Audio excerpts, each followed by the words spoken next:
मोटापा न केवल शारीरिक स्वास्थ्य पर बल्कि मानसिक स्वास्थ्य पर भी प्रतिकूल प्रभाव डालता है। मोटापा और मानसिक स्वास्थ्य आपस में जुड़े हुए हैं।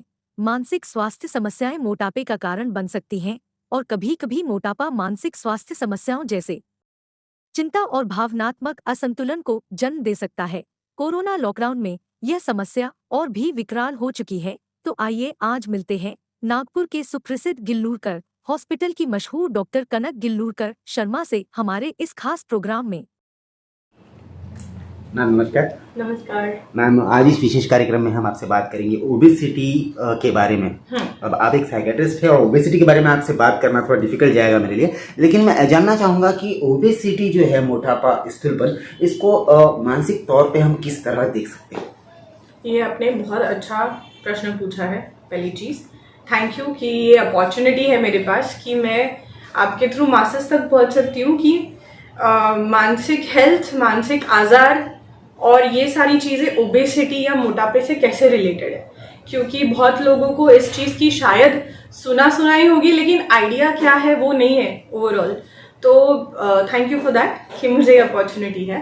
अब हम बात करते हैं ओबेसिटी किस तरीके से मानसिक हेल्थ पे अफेक्ट करेगा, मेंटल हेल्थ पे अफेक्ट करेगा, एंड कैसे मेंटल हेल्थ ओबेसिटी पे अफेक्ट करेगा। तो हम both the things, will talk about both the things. मोटापा अगर आप देखें तो हमारी सोसाइटी में एक ऐसा टैबू जैसा है। मतलब लड़की मोटी रही तो बोलते हैं अच्छा घर नहीं मिलेगा, अच्छा रिश्ता नहीं मिलेगा। लड़के को बोलते हैं कि फिर तू ज्यादा कमा ले तो शायद अच्छी लड़की मिल जाए, है ना। बट लुक्स पे बहुत जाता है, करेक्ट। तो हम उनको थोड़ा एक खांचे में डाल देते हैं जिसको हम स्टीरियोटाइपिंग बोलते हैं। जजमेंटल हो जाते हैं कि यार ये तो अच्छा भी दिखता होगा बट ये तो मोटा है ना। पहली चीज, उसकी वजह से जो अगर मोटा हो इंसान, उसके मन में ये बैठ जाता है, एक सेल्फ कॉन्शियसनेस आ जाती है। तो जो मेरा सेल्फ एस्टीम हो, जो मुझे खुद से प्यार हो, जो मुझे खुद से गर्व हो, वो नहीं होगा। तो मैं कॉन्शियस रहूंगी। तो उस चक्कर में ये होगा कि मैं सोशल सिचुएशंस अवॉइड करने लग जाऊंगी, है ना। जहां मैं अगर लाइमलाइट में आ सकती हूँ, अगर मैं ब्रिलियंट हूँ, इंटेलिजेंट हूँ, लेकिन मैं मोटी हूँ, तो मैं लाइमलाइट अवॉइड करूंगी, है ना। थोड़ा सोशल एंजाइटी की तरफ जाने लगूंगी। अगर कोई मुझसे बात करने आता है और मैं अटेंशन में हूँ, तो मैं कॉन्शियस हो जाऊंगी, फंबल करूंगी। एक तरह से वो एंजाइटी की तरफ जाने लग जाता है। दूसरा ये होता है कि क्योंकि लोग मुझे जजमेंटली देख रहे हैं, मुझे मोटा बोल रहे हैं, मेरे साइज के कपड़े नहीं मिलेंगे अच्छे से, जो कपड़े मुझे चाहिए मुझे फिट नहीं होंगे, उस वजह से अगेन एक उदासी सी मन में बन जाती है। ओके, एंड धीरे धीरे वही चीज़ अगर सालों साल कंटिन्यू होती रहे तो वो एक क्लिनिकल डिप्रेशन का रूप ले लेता है, जिसमें मुझे नींद ठीक से नहीं आएगी, मुझे चिड़चिड़ होने लगेगी, किसी से बात करने का मन नहीं करेगा, मैं अकेले रहने लगूंगी, दोस्तों से दूर हो जाऊंगी, मम्मी पापा से दूर। और ये सब चीज़ों के बावजूद एक सेकेंडरी ऐसा आ जाता है कि मेरा वर्क सफ़र कर रहा है, मैं काम पे ठीक से ध्यान नहीं दे पा रही हूँ, मैं फ्रस्ट्रेटेड फील कर रही हूँ, अकेला फील कर रही हूँ। तो ये सारी चीज़ें एड अप होती जाएगी। So just because I am obese, या मैं फैट हूँ, या मैं मोटी हूँ, उस वजह से मेरे को बहुत सारे सोशल फैक्टर्स से डील करते हुए एक ट्रॉमा सा मन में, एक उदासी सी मन में बैठ जाएगी, एक एंजाइटी सी मन में बैठ जाएगी। मैं सेल्फ कॉन्शियस रहूंगी all the time, kind of like that. दूसरा ये रहता है जिसको हम बोलते हैं क्वालिटी ऑफ लाइफ। मतलब कितनी अच्छी है मेरी जिंदगी, या कितनी कंप्लीट मैं फील करती हूँ लाइफ में, या कितना खुश फील करती हूँ, वो गिर जाता है ना। तो जो WHO बात करता है कि क्वालिटी ऑफ लाइफ कैसी है, कौन से नेशंस में कैसी है, वो गिर जाती है। दूसरी बात करते हैं mental health leading to obesity, या mental illnesses leading to obesity. अब उसमें ऐसा होता है कि बहुत सारे ऐसी कंडीशंस हैं जिसमें फॉर एग्जाम्पल हम डिप्रेशन से शुरू करते हैं, क्योंकि बहुत लोग वाकिफ होंगे डिप्रेशन के बारे में। मैं उदास रहती हूँ, मुझे अच्छा नहीं लगता है, किसी चीज़ में आनंद नहीं है, नथिंग मेक्स मी हैप्पी। तो हमारा एक ऑटोमेटिक इमोशनल रेगुलेशन हो जाता है, जो है फूड, कंफर्ट फूड। फूड में हम कंफर्ट ढूंढते हैं, है ना, जिसको हम इमोशनल ईटिंग बोलते हैं। और अगर मैं मेडिकल टर्म्स में बोलूँ तो मैं सेल्फ मेडिकेट करूंगी खाने से। मुझे अच्छा नहीं लग रहा है, मैं एंक्शियस हूँ, रेस्टलेस हूँ, या मैं उदास हूँ, दुखी हूँ, ईदर वेज मेरे को खाने में खुशी मिल रही है और एक सेरोटोनिन बूस्ट मिल रहा है। ठीक है। तो मेरा कंफर्ट फूड हो गया biryani, pizza, burger, junk food, pastries, chocolates. कुछ लोगों के लिए अल्कोहल, दारू की आदत लग जाना, उससे फिर मोटापा आ जाना, ये सारी चीज़ें। तो मैं उदास हूँ, मैं खाना खा रही हूँ, बहुत सारा खा रही हूँ, इमोशनल ईटिंग कर रही हूँ, क्रेविंग्स हो रही है, कार्बोहाइड्रेट क्रेविंग्स हो रही है, मैं और मोटापा मेरा बढ़ रहा है, तो मैं और मोटी हो रही हूँ, मैं और दुखी हो रही हूँ। एक विशियस साइकिल हो जाती है।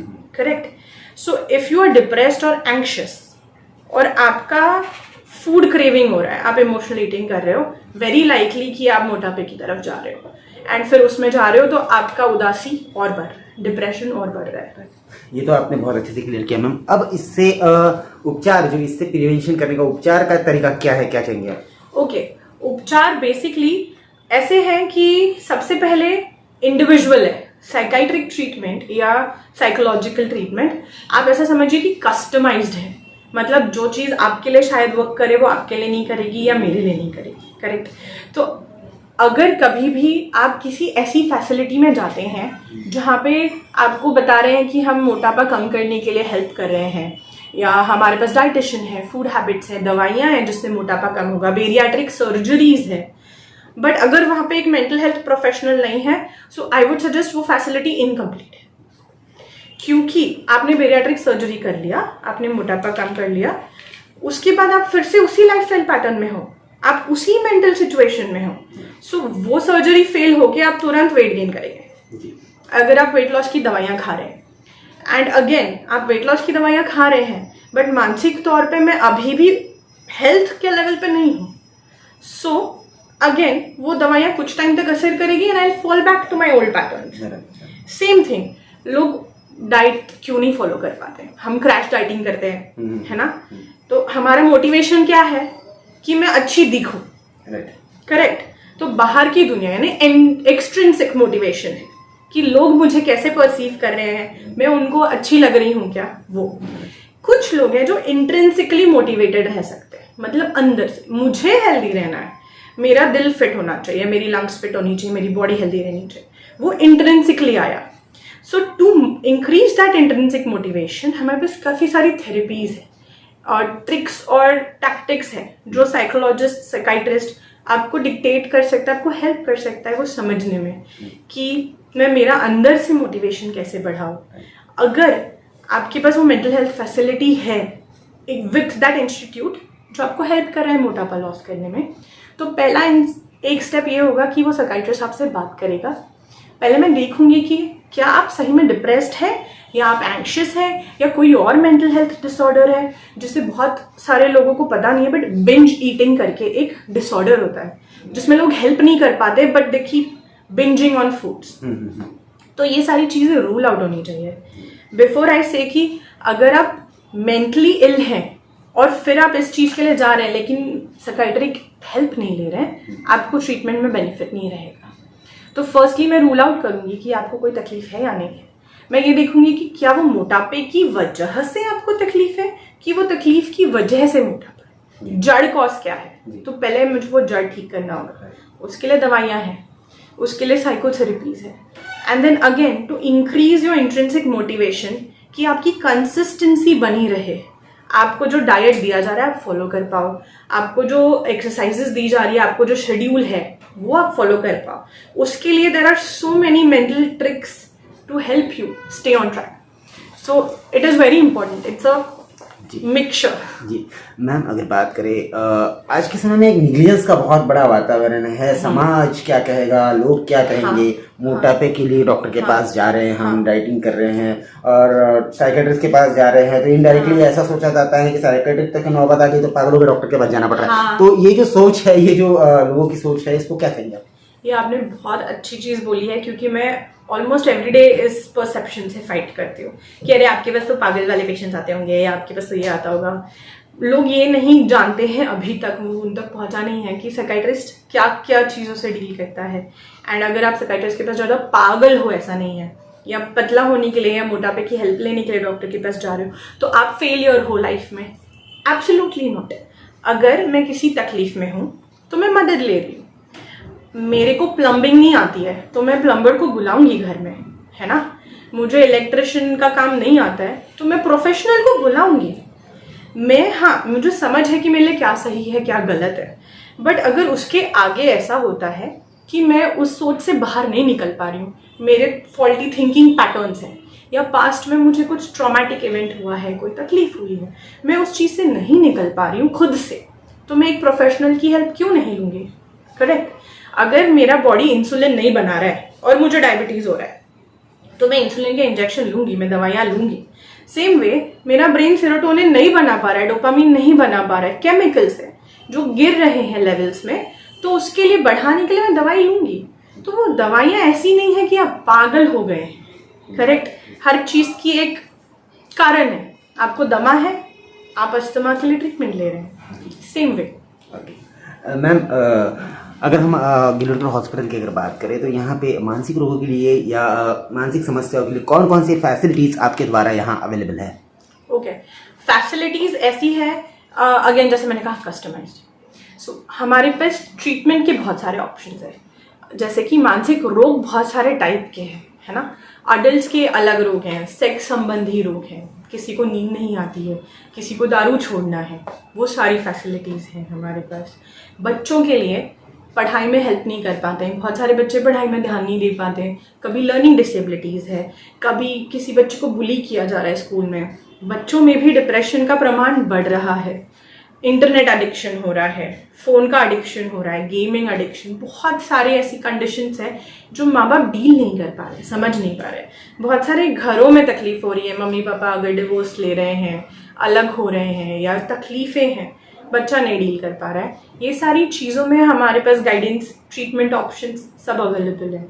Family therapy, couple therapy, guidance, school counselling, parental counselling, there are something called as cognitive behaviour therapies, जो कि मेरे क्या सोच है, क्या विचार है जो गलत हो रहे हैं, जिसकी वजह से मेरी लाइफ ट्रैक पे नहीं आ पा रही, वो पकड़ के, वो पॉइंट आउट करके, उसके लिए proper systematic plans, all of that is available here. मानसिक रोगों से संबंधित अगर किसी से भी आपको अगर कोई परामर्श लेना है या संपर्क करना है तो किस तरह आपसे संपर्क कर सकते हैं?